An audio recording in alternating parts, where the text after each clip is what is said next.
ദുബായിൽ നടന്ന club F M carnival ആഘോഷത്തിൽ ഏറ്റവും സജീവമായി പങ്കെടുത്തത് കേരളത്തിലെ വിവിധ കോളേജുകളിൽ നിന്നുള്ള പൂർവ്വ വിദ്യാർത്ഥി കൂട്ടായ്മയായ അക്കാഫ് അസോസിയേഷനാണ്. സംഘടനയിലെ 250ഓളം പേരാണ് ആഘോഷത്തിന്റെ ഭാഗമായി സജീവമായി ഇതിൽ പങ്കെടുത്തത്. കാർണിവൽ സീസൺ 2 ആവേശപൂർവ്വം കൊടിയിറങ്ങിയപ്പോൾ അക്കാഫ് അസോസിയേഷനും കൂടുതൽ ആവേശത്തിലാണ്. അസോസിയേഷന്റെ നേതൃത്വത്തിലായിരുന്നു എത്തിസലാത്ത് അക്കാദമി ഗ്രൗണ്ടിലെ കാർണിവലിൽ വൈവിധ്യമാർന്ന ആഘോഷങ്ങൾ സംഘടിപ്പിച്ചത്.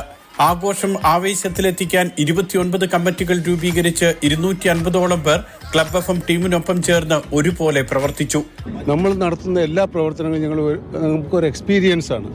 അങ്ങനെ ഞങ്ങളുടെ കൂട്ടായ്മയിൽ ഏത് പ്രവർത്തനം ഏറ്റെടുത്താലും അതിന് സന്നദ്ധരായി നിൽക്കുന്ന ഏകദേശം 500-600 ആൾക്കാർ രാപകലില്ലാതെ അതിൻ്റെ പുറകെ നടന്ന് പ്രവർത്തിക്കുന്നതിൻ്റെ ഒരു പരിണത ഫലമാണ് നമുക്കിന്ന് ഇവിടെ സാക്ഷാത്കരിക്കാൻ പറ്റുന്നത്. അക്കാഫ് അസോസിയേഷനിലെ അംഗങ്ങൾ വിവിധ ടീമുകളായി തിരിഞ്ഞ് മത്സരങ്ങൾ സംഘടിപ്പിക്കുകയും നേതൃത്വം നൽകുകയും ചെയ്തു. കാസർഗോഡ് മുതൽ തിരുവനന്തപുരം വരെയുള്ള വിവിധ കോളേജ് അലൂമിനികളുടെ കൂട്ടായ്മയാണ് അക്കാഫ് അസോസിയേഷൻ.